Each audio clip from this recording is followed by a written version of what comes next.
So this weekend is homecoming weekend at the University of Manitoba. It's also another big weekend for Bison football. Brian Dobie joins me. We're sitting on chairs. We're none of this standing stuff, you know. No, this is good. We're good. The height level. Yes, there is that too. I appreciate this. Not a problem. So this will be the third week that your team will play a ranked team. You guys now moved up to number 7. Calgary, number 2. Arguably one of the best teams in the nation, if not the best team. So a big challenge for you guys this weekend. No question. It's interesting. We're the only team in the entire nation that's started the season and gone bang, bang, bang every game against a top 10 nationally ranked team. It's a great way to start the season. The competition level comes at you like a hurricane. And fortunately, we've been able to get out a couple of close games, and yeah, it's nice to be in the rankings and chasing leaders. And Calgary is unquestionably one of those leaders. I think Laval's always a great team, but I really think that McMaster and out there in Hamilton and the University of Calgary Dinos are. I really think are probably the 2 best teams in this country, and. That raises the bar for this weekend real high. Look forward to it. That's the challenge you want. One of the big matchups in the game against Saskatchewan was your run game against their defensive line. Yeah. That might be kind of switched here because against Calgary, because we had a number of your guys into Shaw to talk about who are some of the tougher teams or players to go against, and they said Calgary's offensive line. A lot of your defensive players said it. Yeah. What makes that Calgary offensive line so good? It's a combination. They do first of all, a great job of coaching. Blake Mill and his staff. You look at what they do everywhere on the ball. All 3 units. They are so well coached. I mean, going through the film is really, really impressive. And so that's the kind of team you're facing first of all. And with an offensive line, that's a very, very fine-tuned area on the field to coach. Everything has to sync just right, assignment sound, and that's what you're seeing from them. Then you compound it with the players they have. They're loaded up. Kirby Fabian, who didn't even report to camp, I mean, he was a first-round draft pick, would have made, unquestionably, the BC Lions. Didn't even report to camp, just went right back to the UC. He's a great example of who they have.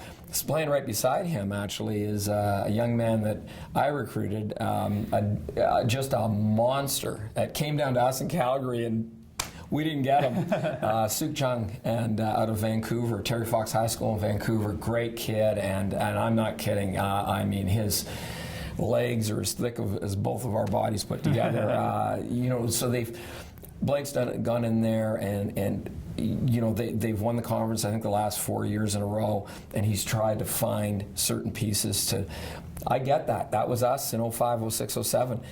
Trying to find those pieces here and there just to add to complete that puzzle to try and win a national championship.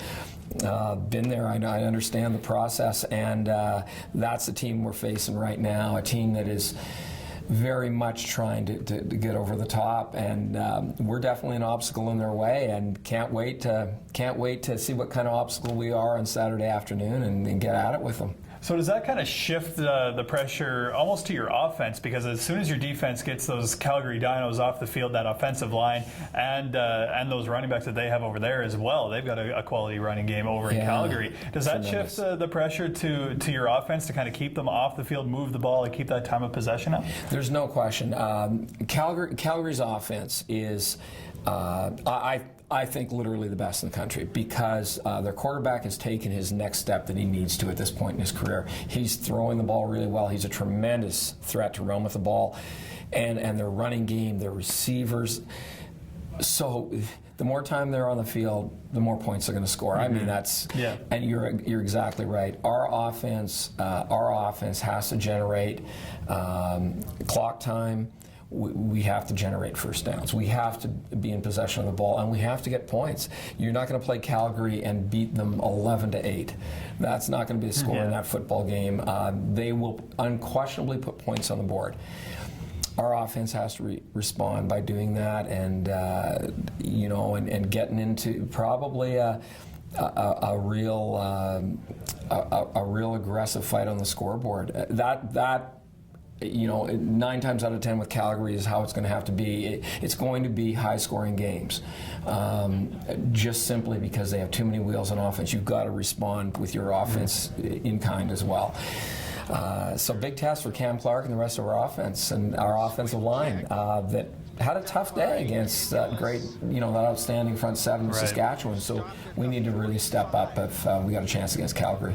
That offense did step up against Saskatchewan late in the game. So if you want to check out the Manitoba Bisons, they're ranked number 7. They're going against number 2, the Calgary Dinos, on Saturday at 1 p.m. That game is also on ShawTV, but it's way better live. Get down to University Stadium. It's fingers crossed the last year that you guys are going to be there. So no fingers crossed. It's yeah, so get on down there. 1 p.m. is game time. You can find out the rest of the Bison schedule as well. GoBisons.ca is the place to go. For ShawTV, I'm Mitchell Clinton.